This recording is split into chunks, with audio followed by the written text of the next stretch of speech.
Hello, I'm Daryl McIntyre. Welcome to our Raised with Care Stewardship Sessions. We are focusing tonight on poultry, which is rather fortuitous since Thanksgiving's just around the corner. It's very close to our hearts and our stomachs over the next few days. So we'll talk about poultry tonight. If you are joining us for the first time, the Stewardship Sessions are a series of interactive conversations that we're having throughout this fall with agricultural producers. This is on behalf of the ABVMA, and all of these sessions are being shown on live stream, either through YouTube Live or Facebook Live, giving everybody an opportunity to get involved with that conversation. They are focused on animal owners to give them some background about some of the animal health issues that they're facing, but also talking about prevention, how to identify some of the issues and how best to attack them. Past practices and current practices we'll be dealing with. We'll also talk about how having a good relationship with a veterinary team can really impact the overall animal health for your animals, antimicrobial stewardship, and also even your bottom line, because prevention can be a great key to not having to deal with treatment down the road, which can get costly, especially when you're dealing with regular visits. So we do want to remind viewers that we have more to come throughout this fall in the coming weeks. We'll talk llamas, we'll talk the pork industry, we'll talk about sheep and goats. We'll even get into companion animals like dogs and cats down the road here a little bit. Tonight's episode is on poultry, and it is featuring information that is primarily aimed at large-scale commercial operations, although I'm sure we will talk about smaller individual farm operations, because there's lots of people out there who have layer hens or some broilers for their own use. We'll talk a little bit about that, but we also have a session on backyard agriculture that's coming up later this month. It's really going to deal with a lot of the smaller operations in a variety of areas. So if you have missed any past episodes, we've had sessions on beef, on horses, beekeeping, or dairy. You can always find those on the raisedwithcare.ca website. Just follow the links and you'll be able to see some of the previous episodes that we brought you this fall. Now, for those of you who are joining us in real time, thank you so much for joining us. And we really want your interaction. If you have questions or comments, you can leave them through YouTube Live or through Facebook Live, and we'll get to those comments and then pass them on. So we'd really like to hear from you. It helps to make these conversations come alive. And then also keep in mind that if you want notifications on when the next episode is going to be, you can do so through YouTube Live by subscribing or hitting that notification bell. And then on Facebook, just like, follow, leave a comment. We'd love to be able to hear from you. So we're going to talk the poultry industry. Here's just a few stats just to give you some background on where we're at. As of 2019, Alberta was the fourth largest chicken producing province in Canada, over 253 commercial operations in Alberta.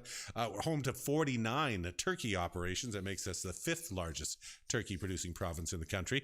Alberta is the second largest egg producing province in the country, 164 egg producers producing more than 500 million eggs every single year. It's a lot of breakfast. Governing bodies such as the Chicken Farmers of Canada have created a national antimicrobial use reduction strategy that helps to ensure that our chickens are of the best health and are safe for Canadians. And a lot of progress has been made as far as the industry is concerned as it continues to examine methods in order to reduce antibiotic use. I could ramble on, but that's no fun, and it's not very interesting, and it certainly isn't very informative. Instead, we have a guest joining us today. Dr. Luke Nicol is going to talk poultry with us. He was born and raised in Abbotsford, British Columbia.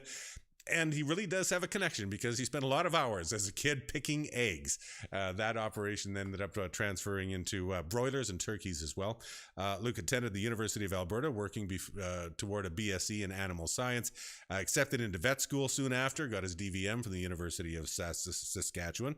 And then just recently completed his master's in avian health and management through the University of Georgia. That was just a little bit earlier this spring. Main interests include on-farm management and diagnostics, along with waterfowl medicine. Dr. Luke Nicol, thanks so much for joining us. I appreciate it. How are you tonight? Thanks for having me. You're standing out a little bit like a mugshot against that glaring white background. You really want the focus just to be on you tonight, don't you? Crafty. Yeah, that's exactly why I picked it. Yeah. Tell me a little bit about what you're doing and what your primary focus is as far as your practice is concerned right now. Commercial operations, isn't it? Yeah. So I'm a veterinarian with Poultry Health Services. We're a specific poultry vet company that's based out of Airdrie, Alberta, and then we also have offices here in Abbotsford, where I'm located today, and in Stratford, Ontario. And we're serving kind of Western Canadian producers as well as some of those out in the east. And so primarily the larger operations, but I imagine you also get tapped for information on smaller ones, smaller operations as well, don't you? Even if it's sometimes from other veterinarians tapping you for more information.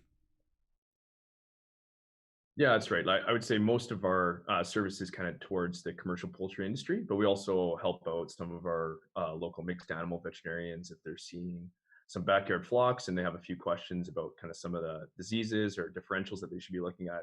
We're always open and welcome for a phone call from some of those vets to kind of help solve some of those tricky backyard poultry questions. The tricky ones. We're going to deal with animal health issues. We'll talk about some of the ones that producers are facing now. We're going to talk about management of them, also prevention, and then also talking about the whole idea of getting a veterinarian team to be on tap. But why don't we start with the health issues? What are the major ones that we're seeing right now? What's the greatest area of concern for most poultry producers? So yeah, I think we tend to see a lot of things that are common and popular saying was in vet schools when you hear hooves, think horses, not zebras, and I think that kind of applies fairly nicely to the poultry industry. We tend to see some similar patterns and even some predictability of some of the diseases that we're seeing. On the chicken side, we tend to see some issues with gut health. So we'll see coccidiosis, diseases like necrotic enteritis, or even subclinical enteritis. We'll also have some viral challenges with diseases such as infectious bursal disease, reovirus, inclusion body hepatitis. Those tend to be kind of some more common on the broiler side. Mm-hmm. On the turkey side, we deal with problems such as blackhead, histomoniasis, which is caused by a small parasite.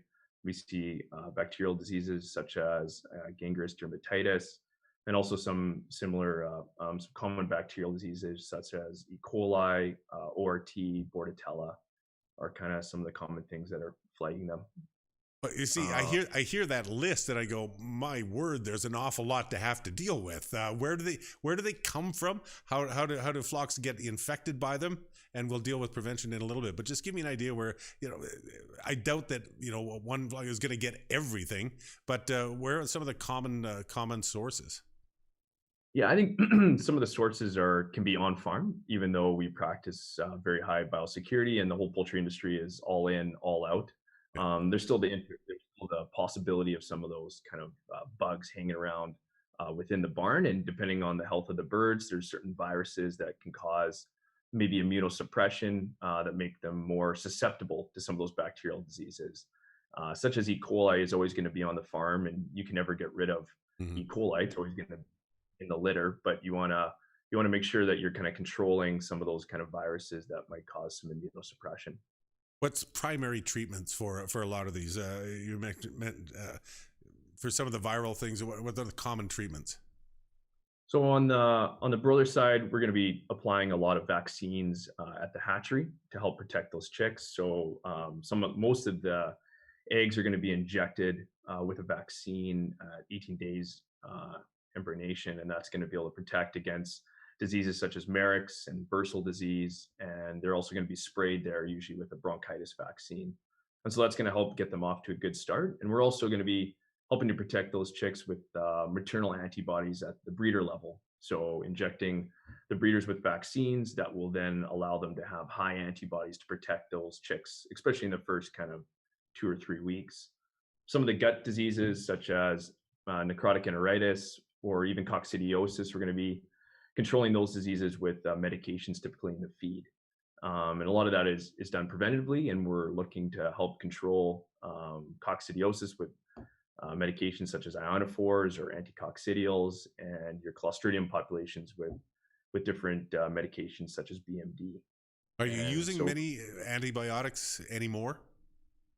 I would say the industry has taken a pretty strong push against the preventative use, and that kind of started back in 2014 when the industry voluntarily, the chicken and turkey industry, asked for the elimination of preventative use of Category 1 antibiotics, and that was followed up at the end of 2018 with the elimination of preventative use of Category 2 antibiotics.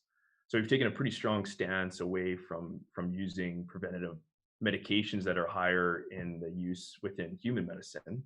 And some of this has also led to some more control. As you're aware, in December 2018, where Yeah. you now have to have a prescription to get medically important antibiotics. So that's kind of changed the game for poultry producers and the vet profession in helping control kind of some of the diseases that we're treating and the amount of antibiotics that are going out Yeah. into the production system. Well, because at the end of the day, if you can prevent problems, it's a lot less expensive for the producer than having to treat them after the fact. And That's right, and that's kind of where I think where we kind of can play a valuable role with a lot of these producers is kind of understanding when is going to be the peak challenge time, when do we want to come in with a certain treatment, and where it's going to be most effective.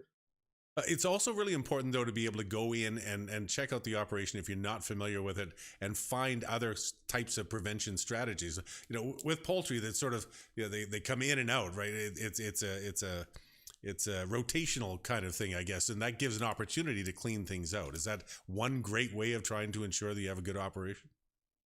Yeah, for sure. Yeah, and that's so every cycle on a broiler operation, they're going to be doing a full clean and sometimes even disinfect, depending on the challenge. But they're for sure going to be removing all the litter, doing a blowdown, and then using some sort of disinfectant to kind of reduce the viral and bacterial and fungal load within those operations. That it also allows for kind of giving a downtime between having flux coming in and out. So one of the major risks usually within food animal is having continuous flow. As the animals get older, then you bring in new animals, but you allow for the transfer of disease from the older ones to the new ones. So here in poultry, we're giving usually about 2 weeks downtime where we won't have any chickens in the barn. And that really allows the barns to rest and it creates a pretty good environment for those chickens coming in for the next cycle. I've had a couple of people just pop on Facebook just saying hi, Amber and Leo. Thank you guys for watching, and for all of you who are tuning in live. And of course, if as we continue our conversation, you have some comments or questions you'd like to throw at Dr. Luke Nickel, I'll pass them on to him. So we'd be more than happy to hear from you. When we're talking about different medications, there are other areas where we have dealt with the inappropriate or it's no longer necessary use or inaccurate or incorrect use of medications. Do we really see that very often in the larger poultry operations? It sounds like no, because of both regulations and then also just the connection between the industry and vets. Yeah, I would say kind of hats off to the industry of kind of embracing their role and reducing the amount of antibiotics used in our systems. And no, I don't think we see a lot. I think, like I mentioned earlier, at the end of 2018, when it kind of came up to vets to prescribe, we eliminated a lot of the use of kind of over the counter, go to your feed store, pick up your pail of penicillin, and then that was kind of your treatment strategy. So now we've become a little bit more, I think, sophisticated and trying to make more, having more diagnostic tests to really understand what is the challenge and making sure that we're having targeted treatments instead of kind of the blanket antibiotics, just kind of trying to hold off for everything that bird might see. There's also almost no choice as well, because some of these can run rampant through a barn in an awful hurry. So if you're not on top of it, it can really affect your operation. That's right. Yeah, absolutely. Give me the idea of sort of some of the different protocols that are involved, because industry-wide there are clearly talked about the association coming up with protocols, but there would be different ones for each individual producer, I would think. But are they very similar, or do they vary from one operation to another?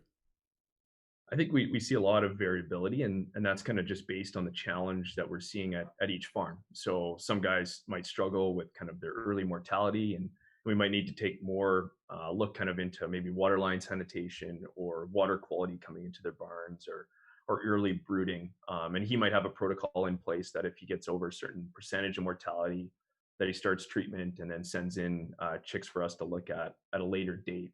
Because we kind of want to make sure that we have effective and timely treatments and making sure that the farmers have access, but also being able to kind of then double check and make sure our diagnostics are on the right page and that we're providing the right treatment for the right disease. So I think that's helped kind of evolve, but we also have just really different challenges at each farm. And it's more about just kind of getting in there and having a look and seeing what is causing some of these issues that we're seeing. You mentioned the word evolve. How has medicine and the poultry industry evolved over the last, say, even 20 years or so?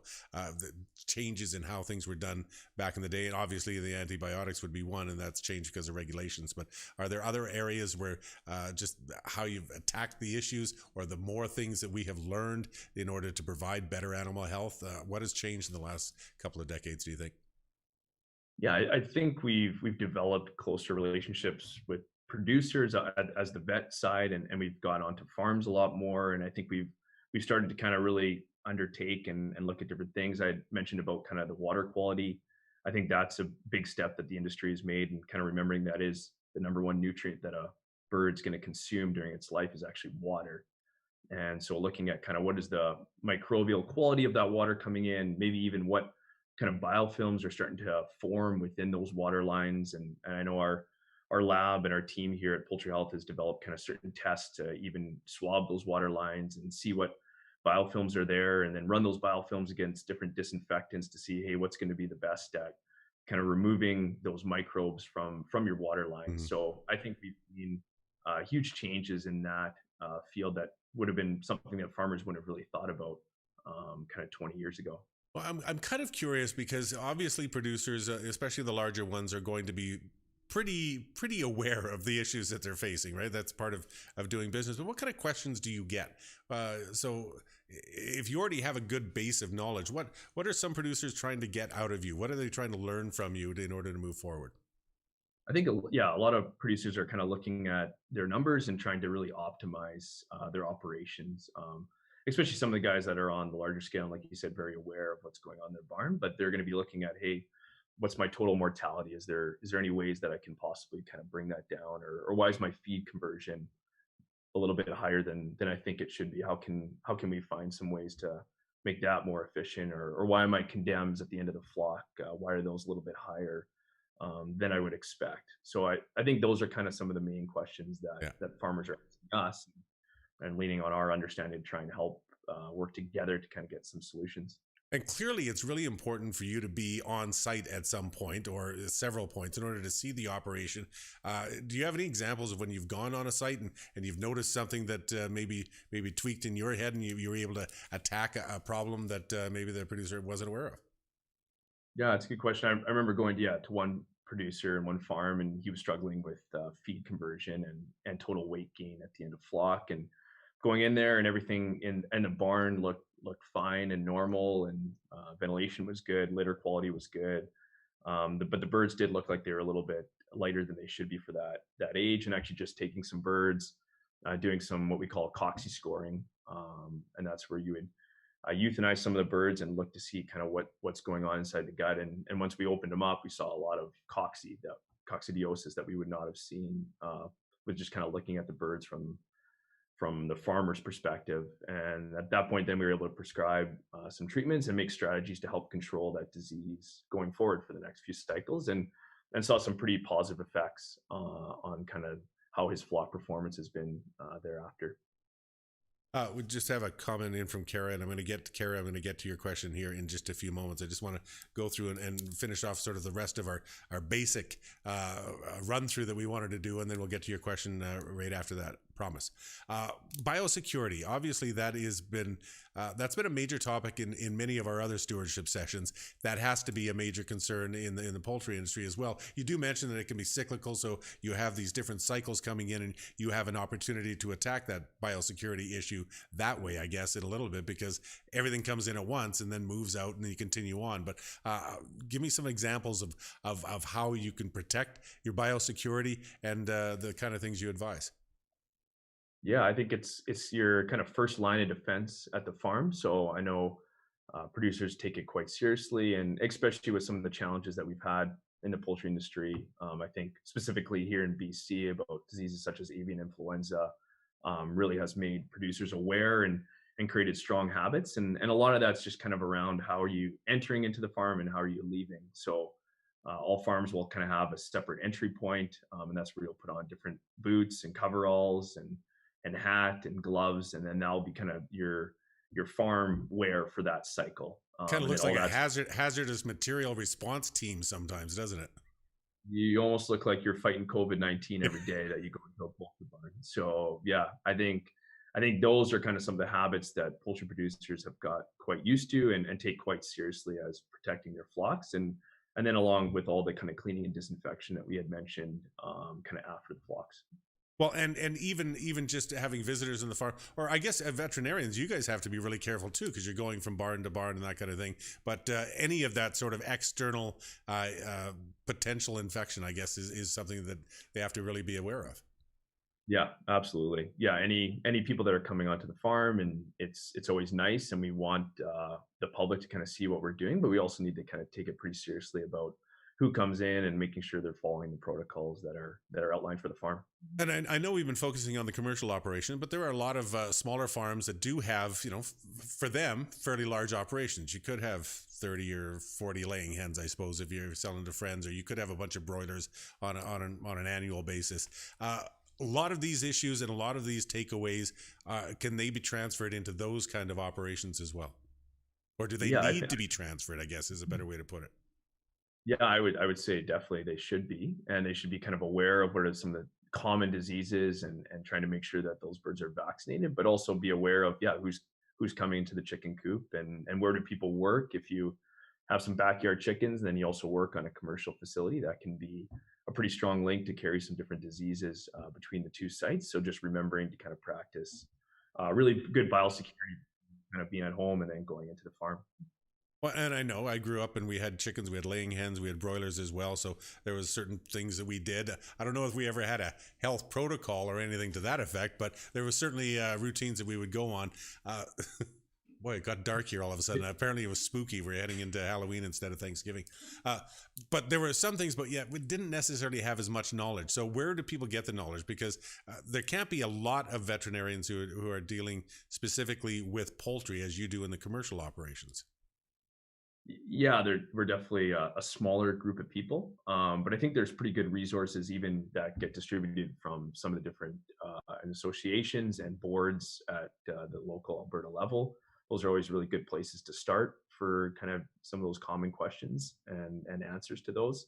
And also, yeah, I think being in touch with your local veterinarians, and like we kind of talked about, the network that we have and helping support some of those people, I think that's a valuable place to go.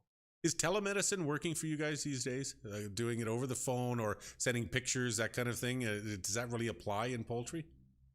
Yeah, we're definitely getting there. I think COVID has kind of pushed us to some of our limits of trying to understand how we can use that effectively. But yeah, we've relied a lot on phone calls in the past, and now we're trying to get into some more video conferencing, and even having the ability to kind of have that at our different locations that we can help either with service people or with ourselves, kind of helping support on different cases. And so even if you've been on site, then you also have a good idea what the operation looks like. So sometimes it might be a little easier to then deal with some issues through the phone, because you already know what the operation looks like, right? And that's bound to save money. If you don't have to take a lot of time to go and drive all the way out there and set up, that's going to cut down some costs as well, right? 100%. And that's why that VCPR is so important, to have that kind of initial visit or understand the farm, is that when then you're going through problems, you have a much better idea about what the site looks like, and even relying a lot on technicians to kind of help bring information back to you as the vet to kind of make good decisions from there. I'm just curious on the visit. How often would you go to a commercial producer for an on-site visit in a year? It totally depends on kind of who the producer is, and kind of what the local challenges are. Some of the guys, we end up going out every cycle, so that would be 6 times on farm. And then other farms that we're not as regular, like we're going out maybe once a year, we're seeing that farm, or some of them will just use our diagnostic lab to submit birds. If they have sick birds, they'll bring them into our lab, we'll have a look, perform a necropsy, and make a diagnosis from there, and we won't actually go on site. So it's quite a vary. And I think that kind of depends on what the client is looking for, and kind of what we deem is the challenge at those different sites.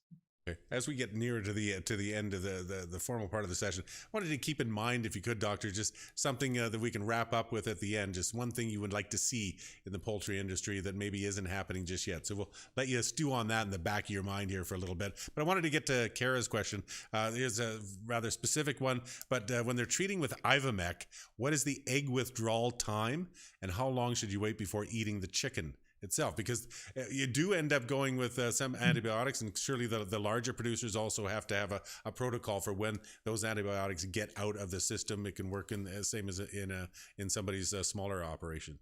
So what's the protocol? Yeah, Thanks for the question. So Ivomec would be an extra label use of the medication. So for that, we usually rely on a service called CG Ferrad, and then they would provide us with what they deem as the egg withdrawal and meat withdrawal based on scientific studies. So on the top of my head, I'm not exactly sure what that egg or meat withdrawal would be, but I would definitely recommend she talk to her veterinarian, whoever's prescribing that medication to her, and they should be able to give that information. Couldn't be too long, could it? Because with eggs, you can't leave them sitting around for that long anyway. So I would think, just on a purely layman's point of view, that it's maybe a few days or something like that. Or would you have to throw out those eggs until all that goes through their system?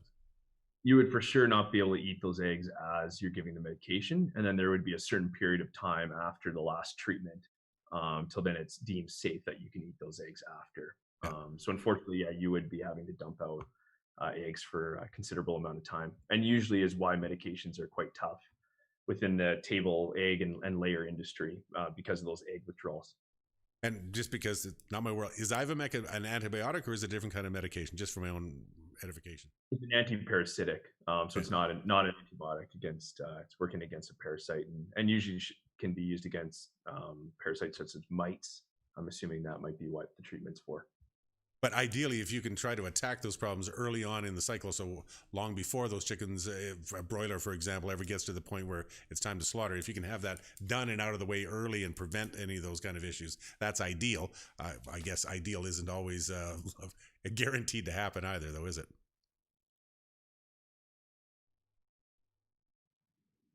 Yeah, you would be one of when they're pullets would be kind of the best time. So before they start laying eggs would be where you'd want to go in and start attacking some of those problems, as you mentioned. Okay. Well, how much new information is coming out here? As you know, like you say, you got your master's in avian management.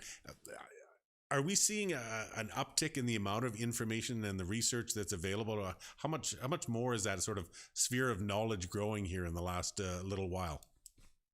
Yeah, I think it's almost sometimes kind of overwhelming, especially as we're going into some of these programs such as the Raised Without Antibiotics, and we're not being able to rely on some of the antibiotics that we use typically within these programs, and we're having to come up with a lot more alternatives, either on the management side or even different kind of feed additives such as essential oils.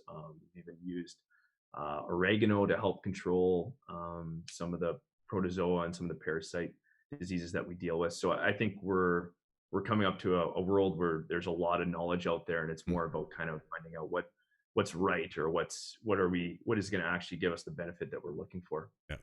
We're going to be wrapping up here fairly soon. So if any of you at home who are watching want to pop in with another comment or question, now is the time to do so. So that's your warning sign. That's your heads up.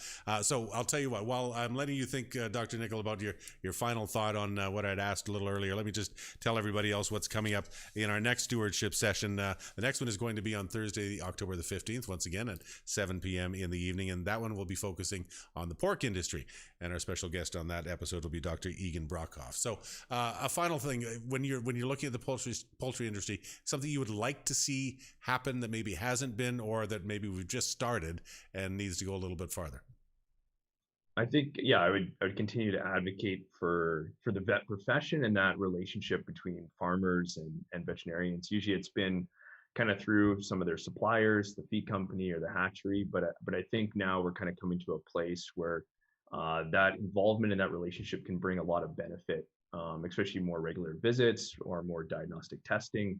And I think we can help farmers raise healthy birds and help their bottom line.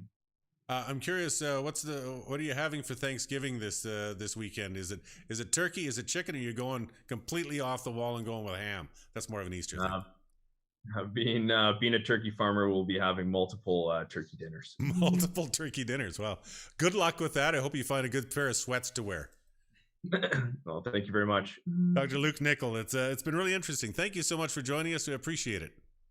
Thanks for having me. Okay, cheers.